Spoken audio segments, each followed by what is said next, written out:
मोहतरम सामीन अस्सलामु अलैकुम वरहमतुल्लाहि वबरकातुहू। जैसा कि आप जानते हैं, माह शबान इस्लामी कैलेंडर का 8वां महीना है। इस माह में आप सल्लल्लाहु अलैहि वसल्लम कसरत से रोज़े रखा करते थे। हज़रत आयशा बयान करती हैं कि मैंने रसूल अकरम सल्लल्लाहु अलैहि वसल्लम को रमज़ान के अलावा वो किसी और माह के मुकम्मल रोज़े रखते नहीं देखा, और मैंने आप सल्लल्लाहु अलैहि वसल्लम को शबान के अलावा वो किसी और माह में कसरत से रोज़े रखते नहीं देखा। शबान का महीना इसलिए भी अहमियत का हामिल है कि इस माह में लोगों के अमाल अल्लाह ताला के सामने पेश किए जाते हैं।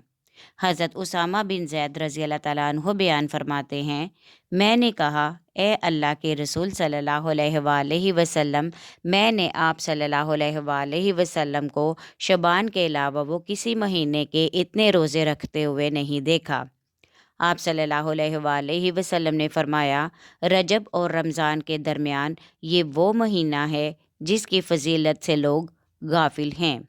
यही वो महीना है जिसमें अमाल रब्बुल आलमीन के सामने पेश किए जाते हैं। बस मैं पसंद करता हूँ कि जब मेरे अमाल पेश किए जाएं तो मैं रोज़े की हालत में हूँ। एक और रवायत के मुताबिक नबी अकरम सल्लल्लाहु अलैहि वसल्लम शबान के महीने में तकरीबन सारा महीना ही रोज़े रखा करते थे, मगर ये अमल नबी सल्लल्लाहु अलैहि वसल्लम के लिए ही खास था, जबकि उम्मत को निस्फ शबान के बाद रोज़े रखने से मना किया गया। आप सल्लल्लाहु अलैहि वसल्लम ने फरमाया, जब शबान का निस्फ हो जाए तो रोज़े ना रखो। इस हदीस से मालूम हुआ कि निस्फ शबान के बाद रोज़े रखने की इजाज़त नहीं, और इसके पीछे ये हिकमत मालूम होती है कि लोग रमज़ान के लिए भरपूर कुव्वत जमा कर सकें, ताकि वो रमज़ान के रोज़े अच्छे तरीके से रखने के काबिल हो जाएं। जो लोग पहले रोज़े रखते चले आ रहे हों, वो अपनी आदत के मुताबिक रमज़ान से पहले रोज़े रख सकते हैं।